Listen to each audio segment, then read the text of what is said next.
مالک کی طرف سے حکمت ہے. اصل میں اس نے شادی اس لیے نہیں رکھی ہے کہ شادی کرو مزے کرو، شادی اس لیے رکھی ہے کہ نسل بڑھاؤ، انسانیت کو بڑھاؤ. پیغمبر نے اسی لیے فرمایا کہ تناسلوا تکثروا، شادی کرو اور نسلیں بڑھاؤ.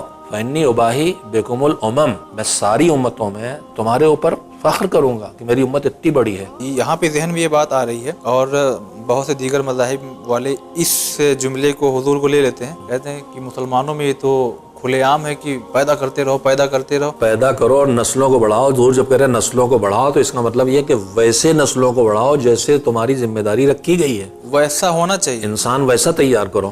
یہ نہیں کہ بس یہ پیدا تھوڑی کر کہ کے بھیڑوں کی طرح سے گلہ تیار کر دیا. بھیڑوں کو انسان بناؤ، انسان کی اولاد ہے، انسان بناؤ. تو پھر فخر کریں تعلیم یافتہ، مہذب، کردار والا، باعمل، خدمت گزار انسان بڑھانے کے لیے کہہ رہے ہیں پیغمبر. خالی ایک جسم جس میں روح ہے اس کے لیے نہیں بات کر رہے ہیں. کہہ رہے ہیں تم انسان ہو، تم انسان بڑھاؤ اس زمین پر. گفتگو ذرا سا تھوڑا سا میں معاف کریں گے، میں پھر ابھی یہاں پہ رکنا چاہتا ہوں. تھوڑا سا بات آئی، آپ نے بہت اچھی طرح متوجہ کیا ہے.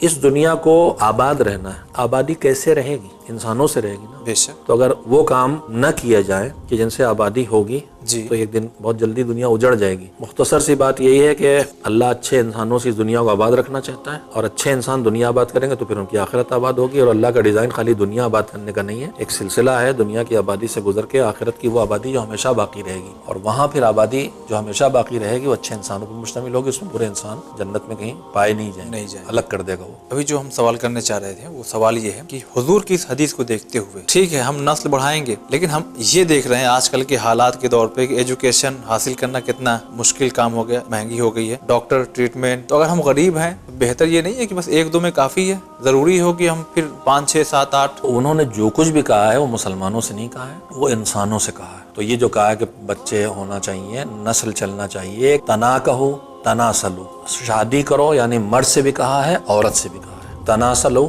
اور نسل بڑھاؤ، بچے پیدا کرو ترجمہ لفظ صحیح نہیں ہے. تناسلوا نسل سے ہے لفظ، نسل بڑھاؤ. تو کیا بری بات ہے؟ پیغمبر کہہ رہے انسانیت کو باقی رہنا ہے. کون مذہب یہ نہیں کہتا ہے، کون دھرم یہ نہیں کہتا. انسان کو مٹا دو یا انسان کو بچاؤ. اب اس کے بعد روایت کا فقرہ ہے تکثروا، نسل بڑھاؤ اور تعداد بڑھاؤ. جب وہاں ترجمہ کرتے ہیں بچے پیدا کرو، پھر کہتے ہیں زیادہ بچے پیدا کرو، تو بالکل دماغ وہ بھیڑوں کی جھول کی طرف چلی جاتی ہے. ایسا نہیں، نسل بڑھاؤ. کس کی نسل؟ انسانوں کی. انسان کون؟ پڑھا لکھا، سمجھدار، باشعور، خدمت گزار، وطن پرست، انسان کا خیال کرنے والا، دوسروں کے لیے اپنے کو کچلنے والا، پڑوسی کا لحاظ رکھنے والا، بزرگوں کا احترام کرنے والا، چھوٹوں سے محبت کرنے والا. اگر یہ کر سکتے ہو تو بڑھاؤ، اور اگر نہیں کر سکتے کرو. نہیں کر سکتے کی گنجائش ہے ہی نہیں ہے. کرنا ہی ہے تم کو سب کام جو ہم کہہ رہے ہو، کرنا ہی کرنا ہے. ہم کہہ رہے ہیں پڑھو، آپ کہتے ہیں اگر ہم نہیں پڑھ سکتے تو پڑھنا پڑے گا. یہ ذمہ داری ہے آپ کے، انسانی فرائض ہیں، ان کو آپ کو انجام دینا ہے. ٹھیک ہے. آپ نے درمیان میں گفتگو یہ بات لائی کہ خدا رازق ہے، رازق خدا ہے، لیکن خدا حکیم بھی ہے. اس نے ہم کو بھی حکمت کے ذریعے عمل کرنے کی